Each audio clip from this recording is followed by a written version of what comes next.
I really love the smell and the flavor of dehydrated habaneros. It really amplifies that natural fruitiness that the peppers have. Habanero peppers sit about 100,000 to 350,000 on Scoville heat unit. They're a decently spicy pepper, right? And I find that the dehydrated peppers do have slightly more of that heat sensation because all that water content is evaporated out of the pepper naturally during that dehydration process, right? And that capsaicin really concentrates. In addition to the dried habaneros, I'm gonna put a red bell pepper in there to add a little bit more freshness to the sauce. 1 small yellow onion. I'm gonna use a whole head of garlic because I'm just obsessed with garlic. Malt vinegar really plays well off that natural fruity flavor that the habaneros have, and a little bit of lime juice for just a little different level of acidity and flavor, right? Handful of spices, black pepper, and water to adjust consistency. To recap, this is all the ingredients that you're going to need. Bought these dried habaneros at Walmart. If you have a hard time finding dried habaneros, I'll leave a link in the description for you. You can just buy them right off of Amazon as well. These are, after all, really hot peppers, so I recommend you wear rubber gloves if that amount of capsaicin is gonna bother you, of course. The first thing you want to do to the habaneros is grab that stem and pull it right off. So from here, you just want to cut that pepper in half and scrape out the seeds. If you don't want to do this, then you could blend up the sauce. I mean, I'm gonna end up straining the sauce anyway, so it's not that big of a deal. I just kind of trying to eliminate any kind of bitterness that might come through from the dried seeds. I'm gonna end up straining out the sauce later on, so I'm not worried about getting every single seed, and I might point out that I'm keeping the placenta intact. This pepper was moldy and then it's dehydrated, so you definitely want to look at the inside of the peppers as you're cutting them in half too, you're right? So I definitely do not want to be making a sauce with that one. Next on the prep list is 1 yellow sweet onion. Remove the outer paper layer, cut the ends off, and rough chop the onion. Next we have 1 head of garlic. Give it a smash, remove the outer paper layer, and keep the cloves whole. 1 red bell pepper. Stand it upright and using your knife, slice out each section of bell pepper, just like I'm showing you right here. I find that cutting up a bell pepper this way is so much easier. I mean, I'm cutting around the seeds and the placenta, essentially, leaving very, very minimal waste to the pepper. As I mentioned in the beginning of the video, the red bell pepper is here to add a nice freshness to the dish. Plus, the flavor of a bell pepper is just amazing. Rough chop each section of the pepper.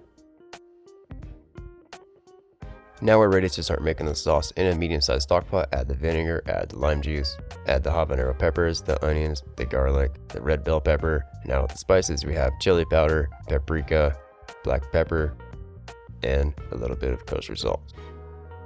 Give everything a thorough mix to incorporate all the ingredients, and you want to bring this liquid up to a simmer. I have the heat on medium-high just to bring this liquid up to the simmer, and it doesn't look like there's enough liquid in there, so I'm going to add about a cup's worth of water. You want to have just enough water in there so that the ingredients get barely covered with the amount of liquid in there.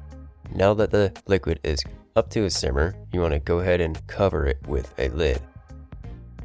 Set a timer for 20 minutes. You want this to cook and soften up the peppers and the garlic and the onion. I want to emphasize that you want to keep this covered with a lid and have a window open or either your hood vent on your stove going. This is going to really put off a lot of fumes and it's going to really be irritating to your eyes and your sinuses. Once the 20 minutes is up, you want to check the ingredients to make sure everything is nice and soft. We are going to blend this after all, so everything needs to be cooked and soft. Once we're to that part, go ahead and add all those ingredients to a blender, or you could use a food processor, NutriBullet, or an immersion blender. I want to emphasize also that these ingredients are still hot, so be very careful when you're blending everything up. This looks like it's still a little on the thick side, so I'm going to add a little bit more water while the blender is running, just to thin it out a little bit. It's not going to affect the flavor any. And of course, you want to taste the sauce to make sure you don't need to add any more lime juice or vinegar also.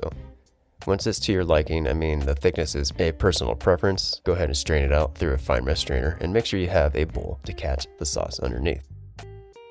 I like using a small ladle to work the sauce through the fine mesh strainer. I find that it works really, really well. You want to just move the ladle around the fine mesh strainer to gently work the sauce through the strainer until the sauce cools all the way down and still kind of have a strong aroma to it. So I'm standing next to an open window just to evacuate any kind of fumes that are coming off the sauce.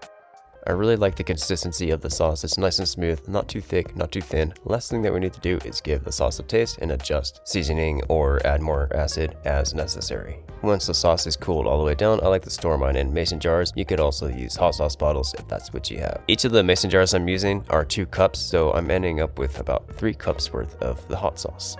If you have a digital pH meter, then go ahead and check the pH of the hot sauce itself. I'm shooting for about 3.4 to 3.7 pH on the sauce. If you do need to lower the pH, then you could go ahead and add a little bit more lime juice and vinegar to lower the pH. I really recommend this digital pH meter that I'm using. I'll leave a link in the description for you just in case you want to grab one, especially when you're making lots of hot sauces. Sauce came out really nice. It just needs a little something more. So I'm adding just a splash more lime juice to it, just to brighten the flavors up a little bit. Yeah, that little extra bit of lime juice really brought that together. That's nice.